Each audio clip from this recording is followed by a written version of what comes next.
reconhecer, por exemplo, o seu marido, a sua mulher, o seu companheiro, a sua companheira. Você precisa dar publicidade isso para terceiro. O terceiro ele tem que olhar para vocês e falar: olha, é um casal gay, olha, eles vivem união estável, e aí pessoas de sexo diferente, e eu pensava que eles eram casados. Beleza. Essa publicidade é importante em face de terceiro. O terceiro olha para vocês e entende que vocês aí estão formando uma família. Seja o núcleo familiar que for. Podem criticar?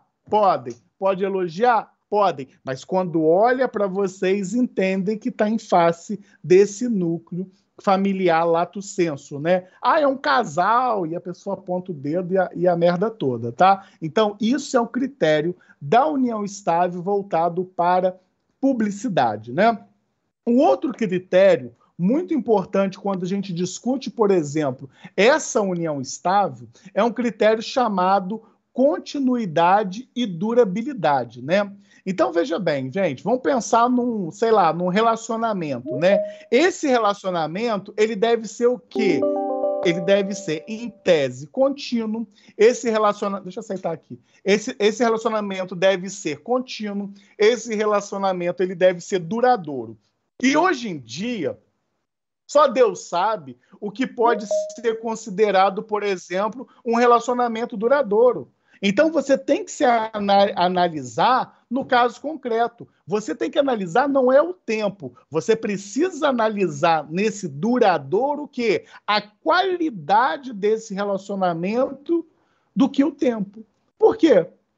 Gente, a pessoa começa a viver a união estável aqui, daqui a 15 dias mete o pé na bunda do outro e vai embora. Então, o que você tem que analisar dentro dessa durabilidade é a qualidade desse relacionamento. Foi o exemplo que eu falei. Ora, você começa a viver união estável agora. O cara morre daqui a 7 dias, não teve união estável, não teve união estável uma ova, né? Então, eu preciso olhar, dialogar essa durabilidade com a qualidade desse relacionamento. Muito cuidado que na prova de concurso cobra muito a questão da palavra continuidade, né?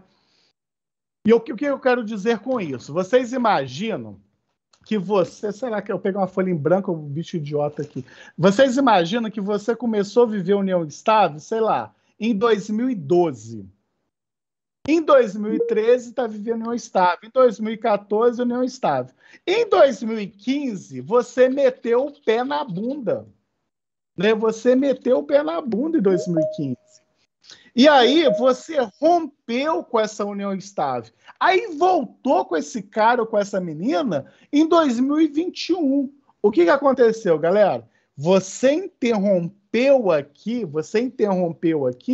obrigatoriamente nessa interrupção,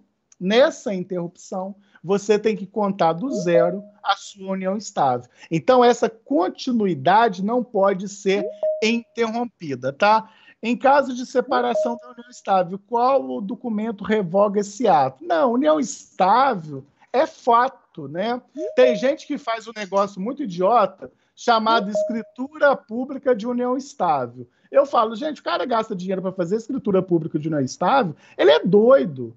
Por quê? União estável ele é fato, desde que você prove os requisitos, né? Que é essa questão da durabilidade, da continuidade, da coabitação que nós vamos ver do intuito de fazer família. Então, por exemplo, eu não quero mais viver união estável, né? Então, você não tem o objetivo como fazer uma separação consensual, fazer uma separação litigiosa. Você vai ter uma ação própria chamada o quê? Dissolução dessa união estável, né?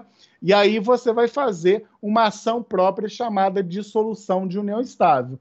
Essa dissolução de união estável, dentro do processo civil, você tem duas possibilidades. Você pode fazer dissolução da união estável pela jurisdição voluntária, e quando eu penso em jurisdição voluntária, eu estou pensando que vocês têm acordo no que tange a dissolução, ou vocês podem fazer pela jurisdição litigiosa, né? Vocês não têm acordo e aí, obrigatoriamente, aquela pessoa que não quer mais viver em união estável e pretende fazer a ruptura daquela situação fática, vai ter obrigatoriamente a necessidade de ajuizar uma ação chamada dissolução de união estável. Geralmente, por eu não ter essa escritura pública, né, se tiver, você faz só a dissolução. Se tiver, você faz a dissolução. E se não tiver, você vai fazer ela cumulativa. O que é uma ação cumulativa? A ação de reconhecimento. Olha o doido me ligando aqui. A ação de reconhecimento de união estável cumulada com dissolução. Como que eu vou reconhecer essa união estável? Por essas testemunhas, por foto, por festa em família, por troca de mensagem, por contrato de aluguel junto, eu sendo testemunha, eu estando junto, contas correntes. Então você vai ter que comprovar que você vive naquela união estável, por isso que você busca o reconhecimento e automaticamente, junto com o reconhecimento, você já faz um outro pedido dentro da esfera processual, chamado o quê? Dissolução da união estável, né? Por isso que a reconhecimento e dissolução de união estável, ela vai gravitar no procedimento comum, né? Eu não tenho reconhecimento cumulado com dissolução em procedimento especial. Por quê? Eu tenho que fazer inicial, citação, resposta do réu, réplica se tiver efeito modificativo, impeditivo e extintivo do direito do autor, consequentemente, provas, consequentemente, decisão saneadora, se o processo não estiver em causa madura. Eu tenho prova testemunhal para ser feita, audiência de instrução e julgamento, e a última fase, que é a fase da sentença, né? Que o juízo ele tem o poder de dar a tutela jurisdicional. E como vocês sabem, no critério processual, quando eu penso na tutela jurisprudencial, eu penso em três possibilidades: julgo procedente em parte, julgo improcedente, julgo procedente, né? E aí o juiz ele precisa reconhecer ou não esse reconhecimento para depois fazer essa dissolução no mesmo corpo do dispositivo da sentença. Então, para quem vive união estável e não quer mais viver, a ação cabível é fazer essa ação de dissolução dessa união estável, tá? Tem um outro requisito, que é um requisito se torna mais demorada pela via comum. Almi, sim, é uma boa pergunta. Infelizmente, eu vou te falar uma coisa. O Poder Judiciário ele é muito bonito na leitura, porque na prática é uma merda, tudo uma morosidade danada, né? Quando você distribui uma ação, você tem que torcer para cair numa vara que tem uma tramitação importante, rápida, mas, por exemplo, nessa união estável, se já tem litígio, eu posso ter oitiva de testemunha, análise de documentação suplementar, e aí o rito comum torna esse processo um pouco mais demorado, né? Porque ele vai cair, por exemplo, se eu não tiver acordo na jurisdição litigiosa. Se eu tiver acordo, é muito mais tranquilo, porque ambos, na própria peça inicial, quando ele fizer um endereçamento para o juízo de família, ele já fala, olha, não tive filho, tivemos esses bens, isso aqui vai ficar com fulano de tal, eu não me oponho, ninguém quer alimentos, acabou. Você só vai pedir para o juiz homologar. Quando você tem um litígio, vai por esse procedimento comum, jurisdição litigiosa, e aí eu passo por todo esse procedimento dentro aí do processo comum. Falando é rápido, né? Inicial, citação, resposta do réu, réplica, provas, decisão saneadora, audiência de instrução, julgamento, sentença. Quando a gente coloca isso na prática, é uma merda. 2 anos, 3 anos, 4 anos, quanto tempo isso demora, né? Infelizmente, a gente não consegue prever, porque depende em qual vara esse troço vai cair, tá? Um outro requisito também muito importante dentro das relações aqui, desse reconhecimento da união estável, é o critério chamado coabitação, né? E é interessante que quando eu penso nessa coabitação, você vai ver vários livros falando, olha, a coabitação ela é necessária, né? Ela inicialmente é um aspecto prático, né? E aí eu preciso ter essa coabitação para viver uma união estável. Cuidado, a coabitação hoje, para um direito civil mais moderno, inclusive o STF já decidiu sobre isso, ela não é elemento tão rígido como era antigamente. Eu preciso coabitar. Fulano mora em São Paulo e eu moro no Rio de Janeiro. Posso viver uma união estável mesmo não tendo coabitação? Pode. Pode. Eu trabalho lá, eu trabalho em São Paulo, a pessoa trabalha no Rio, e a gente se encontra, dá publicidade de família, mas essa coabitação, ela não é aquela coabitação tradicional que todo dia a gente dorme no mesmo apartamento, tá? Então, essa coabitação, se você pegar livros mais antigos que não faz o diálogo com a jurisprudência, eles vão sustentar, na sua maioria, que é necessário a coabitação.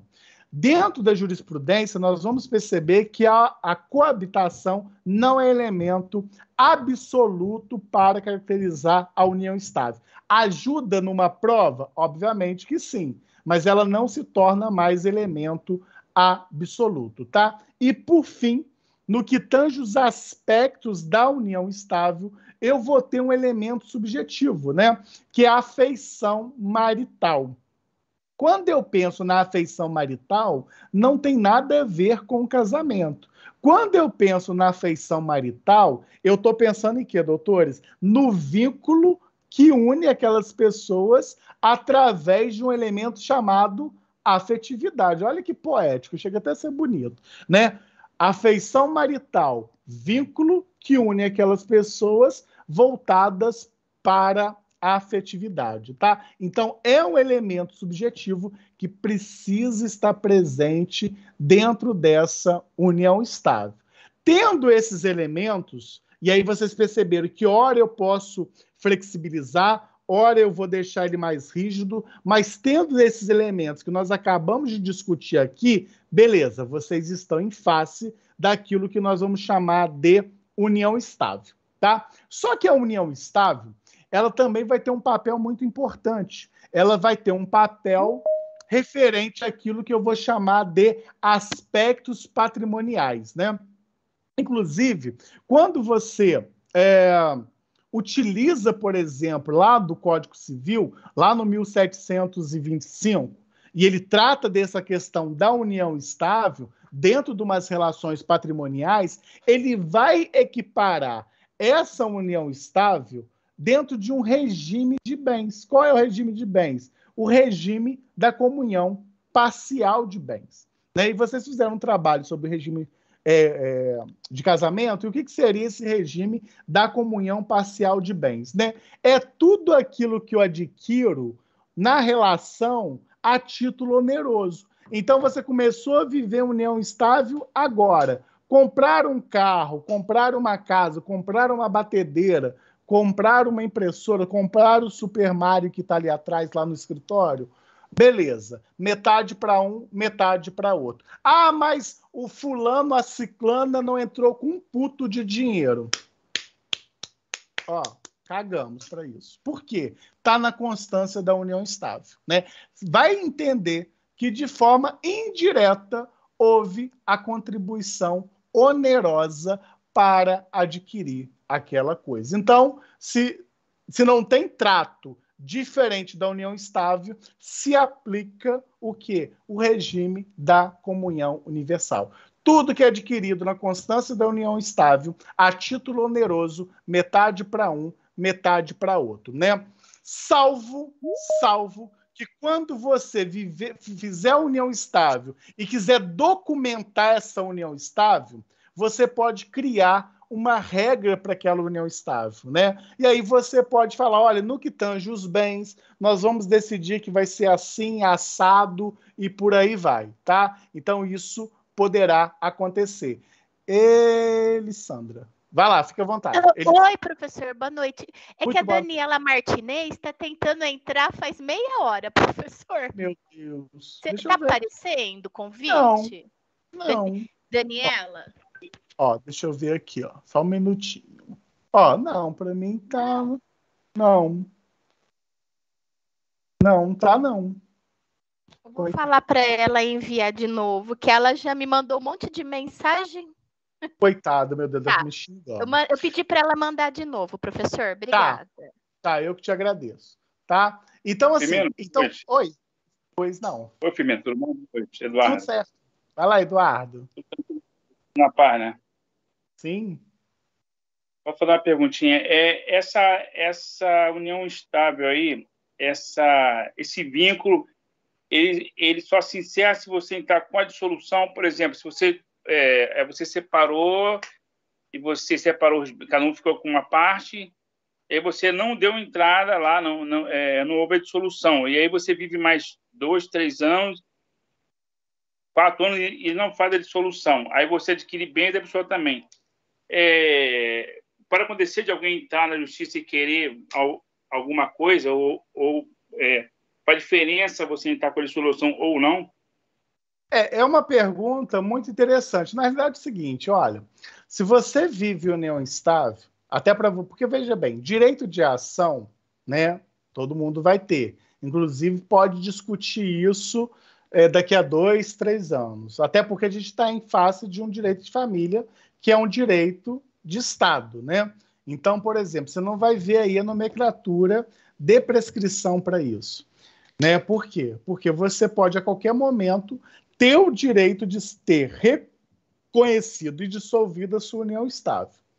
A partir do momento que você adquiriu um bem 4 anos após essa separação de fato, ou melhor dizendo, essa dissolução de fato dessa união estável, você vai ter condições de comprovar que vocês já estavam dissolvidos de fato há mais de 4 anos e você adquiriu aquilo a título oneroso, razão pela qual não teria aplicabilidade de comunicação com seu patrimônio.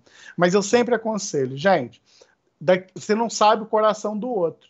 Para infernizar a tua vida, a pessoa pode ajuizar uma ação e querer dialogar sobre isso, discutir sobre isso. Então, vive união estável, não tem bens, não tem nada, proceda à dissolução.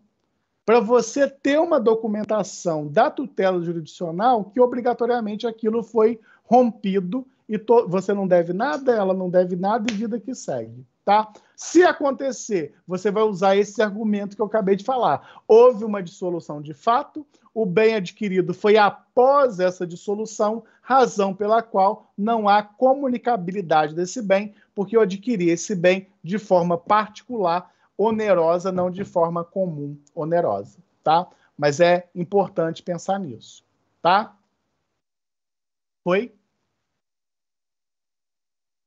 Tranquilo? Então, assim, é um aspecto importante, tá? Uma outra questão importante dessa união estável é essa questão voltada do que a Isabelle falou lá no começo da aula, discutindo a questão do poliamor, né? Que é as questões da união poliafetiva, né? Que também você vai encontrar nas redes sociais um negócio chamado, por exemplo, trissal, que é de 3, mas você pode ter quarto sal, quinto sal, 10 sal, 20 sal, um oásis de pessoas, né? Dentro dessa união. Por quê, gente? União é fato, é situação do dia a dia. Né? Simplesmente quando você se vê, você já está vivendo em união estável. Só que o direito de família ele precisa evoluir. Tanto lembra no começo da nossa aula, eu falei, gente, sociedade de fato, ele gravitou para onde? União estável. A união estável, ela gravita para onde? Para o casamento.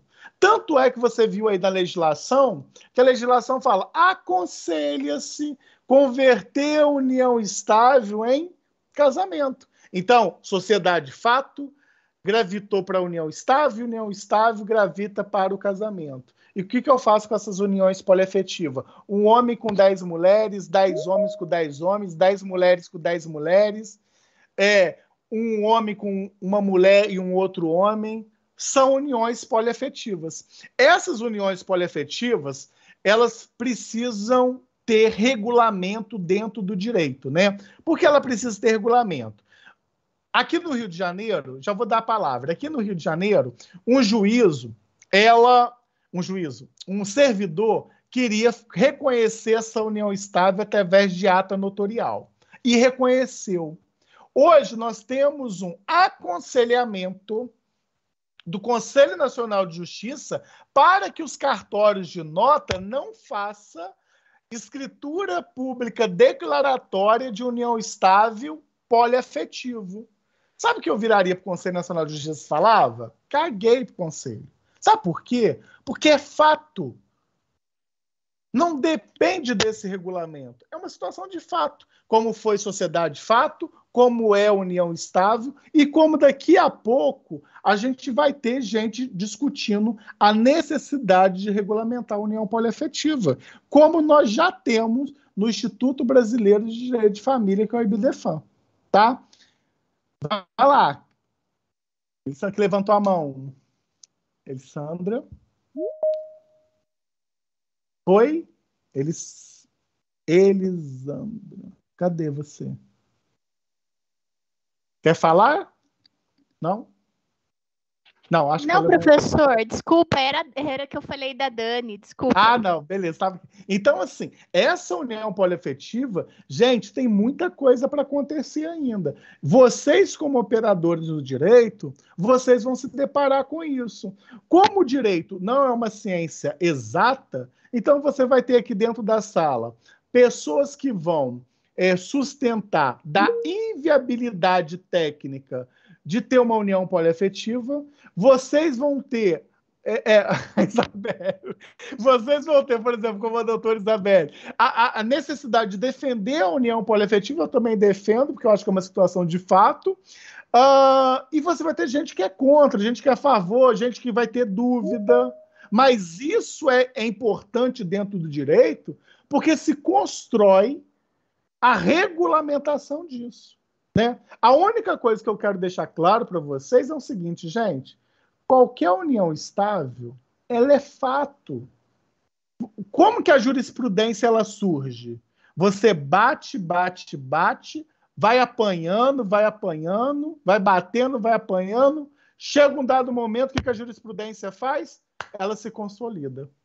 Opa, reconheço agora a união homoafetiva, que não era nem, quiçá, discutida isso antes de 2018, 2011, 2018. Acabou. Né? Ninguém previa casamento homoafetivo. E tá aí. Por quê?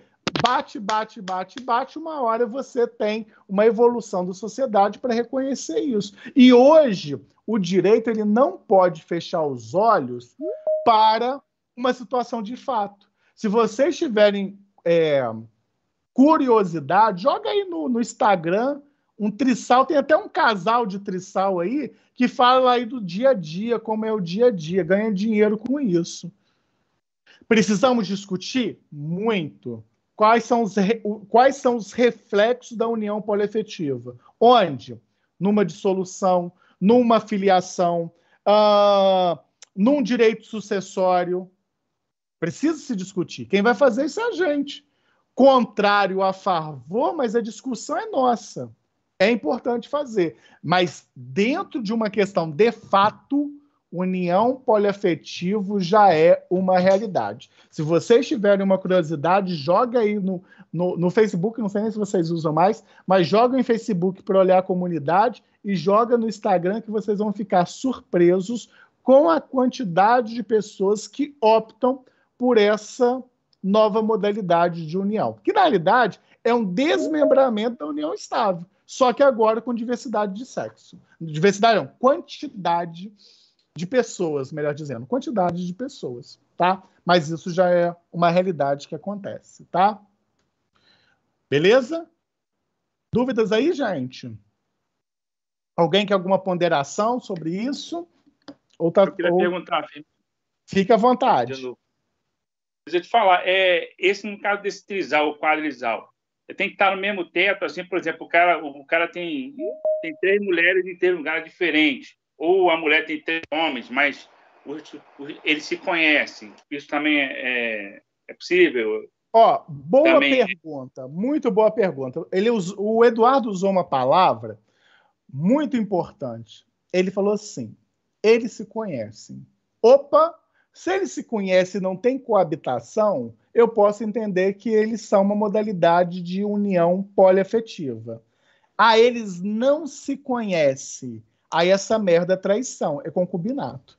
Aí não posso caracterizar a união estável, né? Então, por exemplo, Isabelle, com todo respeito, eu, Isabelle, Sara, vou colocar você que você aparece aqui na minha tela. Vivemos numa união poliafetiva. Todos nós três nos conhecemos, mas os três não se relacionam. O relacionamento é eu com uma, outra com outra, por aí. Beleza. É união poliafetiva? É. Não. Eu vivo união estável com a Isabelle, mas eu traio a Isabelle com outra. Ela não tem conhecimento da outra pessoa. Isso é concubinato, isso é traição. Não caracterizaria união estável. Se conhece e eu não tenho coabitação, beleza, união poliafetiva. Porque todo mundo conhece aí do relacionamento, tá? Eles concordam com o estilo de relacionamento. Beleza, é isso aí. Eles concordam com esse estilo de relacionamento. Inclusive, gente, você pode ter, dentro da união poliafetiva, esse relacionamento aberto, inclusive você permitindo que essas pessoas se relacionem com as demais, além dessas 10 que está aqui, ou você pode ter, por exemplo, um trisal, né? Por exemplo, de 3 pessoas, de um relacionamento fechado. O que é isso? Só os 3 podem se relacionar. Essa mulher aqui tem 2 homens, né? Ela só pode relacionar com esses 3 homens, com esses 2 homens. Isso é um relacionamento trisal fechado. Não. Os 3 aqui podem relacionar com outras pessoas. E assim mesmo eles são um trisal. Só que agora é de um relacionamento aberto, tá? Eu entendo disso tudo, deixa comigo, tá? A questão de conhecimento das partes, então. Beleza, Sara, é isso. As partes precisam conhecer desse relacionamento. Pode até não se relacionar, mas elas precisam reconhecer que há essa outra pessoa. Perfeito, tá? E aí você decide se você quer ter uma união poliafetiva aberta ou se você quer ter uma união poliafetiva fechada, ou você acha isso um mundo dos absurdos e, obviamente, você vai defender da impossibilidade dessa união poliafetiva. A única questão para nós do direito é que essa merda ou é uma sociedade, é uma situação de fato, que daqui a pouco o direito está cuidando de regulamentar isso, tá? E não vai demorar muito. Por quê? Porque a gente já tem interesse do Instituto Brasileiro de Direito de Família, que já faz esse diálogo sobre isso. Vai lá, vai lá, Isabelle. Eu já entendo relação poliafetiva meio diferente. Não é o fato das pessoas conhecerem e só aceitarem, mas conviverem juntos. Eu não entendo, tipo assim, se eu sei que meu marido tem outra mulher e eu aceito isso como um trisal. Tem que ter a coabitação, assim, física mesmo das pessoas ali. E assumir que eu tenho 2 mulheres, mas que eu vivo num relacionamento a 3. Sim, mas a única questão toda é que a gente não pode nunca fugir, por exemplo, do critério básico dessa união estável, né? Independente se ela é união poliafetiva, né? Principalmente quando a gente olha, por exemplo, para a coabitação, né? Quando ela deixa de ser um requisito obrigatório, né? Porque, na realidade, a união poliafetiva ela é uma ramificação dessa união estável, né? E essa união estável, a gente tem esses requisitos que nós vimos, né? Por isso que a gente vai ver, por exemplo, eu não sei se vocês já acessaram o Instituto Brasileiro de Direito de Família, nós temos um cara que escreve muito bem, que é chamado Conrado. Você vai ver lá, ele tem vários artigos que trata sobre isso. Ele é do Rio Grande do Sul, ele foi uma das pessoas que era secretário da Maria Berenice Dias, e aí ele trata até sobre isso, né? Dessas variáveis que você vai ter dentro dessa união poliafetiva, né? Por exemplo, pegando essa fala da Isabelle, ela já tem um posicionamento para aquilo, para vocês entenderem que é algo muito novo. Então, esse debate que ela falou, essa outra observação que o Eduardo fez, essa consideração que a Sara colocou aqui no chat, falando que todas as partes precisam ter esse conhecimento, fazendo como pergunta, para você ter uma ideia, esses diálogos serão importantes para vocês, na qualidade de operadores de direito, buscar essa regulamentação. Quem está certo nisso? Todo mundo está certo. Por quê? Porque a gente não tem regulamentação. Então, a gente precisa discutir isso até a gente caracterizar. O que a gente não pode fugir é que, como eu estou pensando em união poliafetiva, ela é uma ramificação dessa união estável. E aí a gente pega os conceitos basilares da união estável, como questão da coabitação, dessa durabilidade, dessa publicidade, que são elementos que precisam ter em qualquer união, seja essa união estável tradicional, ou seja, essa união poliafetiva, que ela tem essa conotação de estável, como uma nova modalidade, tá? Embora, como eu disse, o Conselho Nacional de Justiça, ele proibiu que os cartórios de nota fizessem a escritura disso. Mas ele tem como proibir uma situação de fato? Não tem. E como eu estou em face de uma situação de fato, quando tiver um litígio nessas relações, onde vai cair, gente? No Poder Judiciário, não tenha dúvida. Adquirimos patrimônio, adquirimos não sei lá o quê, teve briga, teve aquilo. Quem vai resolver isso? Poder Judiciário. Se ele vai resolver da melhor forma ou não, é o que a gente vai precisar aguardar. Mas vai decair no Poder Judiciário. Então, a fala da Isabelle está correta, a ponderação do Eduardo é a mesma coisa, a indagação da Sara desse conhecimento é importante, mas a construção aí, galera, tem muito pão para manga para discutir aí união poliafetiva, tá? E aí, essas considerações em face dessa união estável, tá? Bom, gente, agora a gente fechou isso aqui. Eu não sei se vocês já viram aí na nossa sala, né? Porque a prova já é semana que vem. E aí eu coloquei lá o que eu quero que vocês façam disso, né? Finalizando o direito de família, tem uma questão voltada para aquilo que eu chamo de tutela e curatela. Então eu peguei uma escrita minha falando o que vem a ser essa tutela, o que vem a ser essa curatela, quais são os requisitos dessa tutela, quais são os requisitos dessa curatela, né? Como que eu vou aplicar? Então, o que vocês vão precisar fazer? Vocês vão precisar fazer a leitura daquilo que eu disponibilizei lá na nossa sala.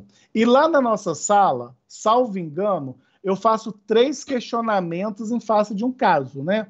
Na realidade, não é um caso em si. Eu indago sobre questões relacionadas a essa tutela e questões relacionadas a essa curatela.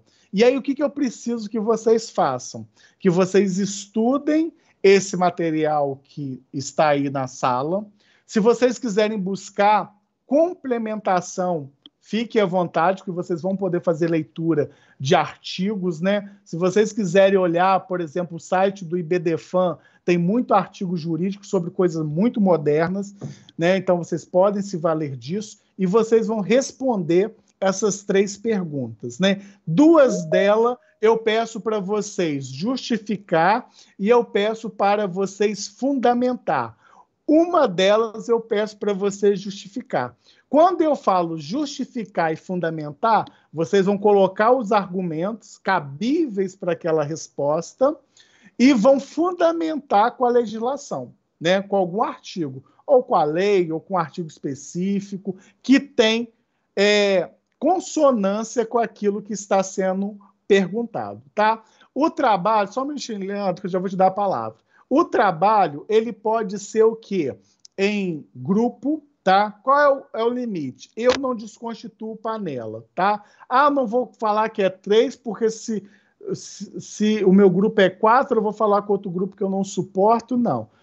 Pode ser a panela, desde que vocês tenham responsabilidade em fazer. Então, não desconstituo panela. Qual é a quantidade de laudas, né? Não tem exigência disso. Agora, vocês têm que entender que vocês estão desenvolvendo uma prova, né? E aí vale a pena vocês criarem argumentos para responder aquelas perguntas, né? Vocês precisam ter essa questão desse bom senso. Até quando vocês vão entregar esse trabalho de forma definitiva? Na verdade, a gente está dando praticamente 7 dias para vocês entregarem essa prova, né? Um só do grupo posta com o nome de todo mundo, porque se todo mundo postar, vai ser uma loucura. Então, um único membro do grupo posta a prova com o nome e as respostas, né, de todo mundo. Vocês vão ter até terça-feira que vem, às 22 horas, para postar essa prova. Ah, acabei amanhã, pode postar? Pode, não tem problema nenhum, né? Porque aí eu já vou até corrigindo, tá? Mas aí, a princípio, vocês fiquem atentos a essas considerações, tá? Foi o Leandro que levantou a mão? Alguém levantou? Sim, mestre. Vai lá, fica à vontade, meu querido. Então, o senhor já respondeu a pergunta que eu iria fazer. Ah, então... Eu ia perguntar se a prova ia ser em grupo ou individual. O senhor já contou, já falou. Ah, beleza, então. Então, assim, podem fazer. E aí, só um desse grupo, Leandro, só um desse grupo, aí ele posta, tá? E aí, vocês fazem, né? Coloca lá. São 3 perguntas. Vocês colocam as perguntas e colocam lá a resposta, né? E aí fica à vontade. A única coisa que eu vou pedir, porque são muito alunos, né, daqui do Rio, pessoal de São Paulo e tudo mais, que um único só ele posta, né? Ele coloca lá na nossa sala, tá? Para a gente corrigir, tá? Alguém tem alguma dúvida sobre essa ponderação da prova que eu fiz? Quer sanar alguma coisa?